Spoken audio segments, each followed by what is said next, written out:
Now, the Bank of England increased interest rates yet again yesterday for the 14th time in a row, hitting a 15-year high of 5.25%. Well, here with me now is former member of the Bank of England Monetary Policy Committee, Charles Goodhart. So very good morning to you. Thanks so much for coming in. So 5.25% now, yet another rate move. Was it the right one in your view? Yes. It was necessary because inflation is still very stubborn. Core inflation remains high. Wages growth remains high, and it was needed. We have to get inflation down. Some are saying that they're concerned that people's spending ability is already being squeezed hugely and the full impacts of previous interest rates perhaps haven't even been felt yet, and there's a worry that it could slow the economy down. Is that something that worries you at all? Well, the economy has to slow down in order to try and make the labour market less tight and bring the rate of wage growth down to a level that is consistent with the inflation target and with the low inflation. So I know it's unpleasant, but it's got to be done, and with any luck, we can get through without a recession. Well, yes, and Jeremy Hunt, the Chancellor, has said that Britain is stuck in a low-growth trap. Is that how you see it, and is there a way out of it? Well, I think the word trap is unfortunate because it implies that somebody else did it, and it implies there's an easy way out or a way out. And I think neither of those are strictly true. Everyone in the world, in the advanced economies, are facing low growth, partly because of demographic problems, partly because of the row with China and Russia. We are perhaps worse, but it's slightly self-inflicted. Remember, Brexit had the adverse economic effects that many economists, including me, always thought it would have. What about the issue of inflation, though? Again, many countries around the world are suffering from high inflation. Could the government do more about that, or is it solely down to the Bank of England to use its interest rate raising powers to tackle that?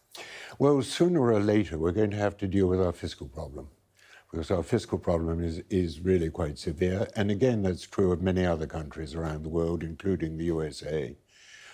We are facing considerable deficits because of people like me getting older and needing medical attention. And the number of workers who are providing goods are going to go down. So if you tax income and if you tax profits, it's going to be difficult because the tax base is going to be declining, and the need for government expenditures is going to be rising steadily, as the latest Office for Budget Responsibility report set out very clearly.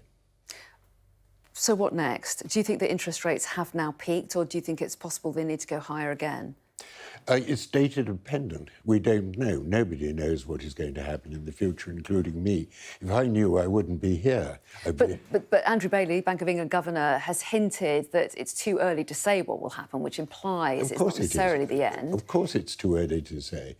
It depends on what is likely to happen to inflation, what's likely to happen in the rest of the world over the next few months. There is a chance that interest rates have peaked. There is equally a possibility that they have to go up a bit more. We don't know. And the suggestion that anyone knows what the future is going to bring is just wrong. Well, that's unfortunate, because I was going to ask you another question about the future. That was Rishi Sunak's target of halving inflation. He set it in January. I think it was 10.7% inflation was running then. The Bank of England suggests that he could meet his target. They're thinking it could fall to 4.9% by the end of the year. Is that the kind of forecast that you would agree with? Yes, it's the most probable. It's not certain, but it's the most probable. But it'll be much harder to get from 5 back down to about 2 than it has been to get from 10 to 5, or just a bit lower. And why is that? Because the wages and the labour market are fairly well entrenched. We have a degree of wage price spiral. There is a shortage of labour in many areas. Wages are going to go up, and people feel that they have lost a lot of their real incomes since about 2008. And they want to recover their living standards to what they had in the past. I think it's going to be really quite difficult to bring inflation down from about 4 or 5 to about 2 to 3. OK, well, it's interesting times ahead and difficult for many people. Charles Goodhart, thanks very much indeed. Thank you.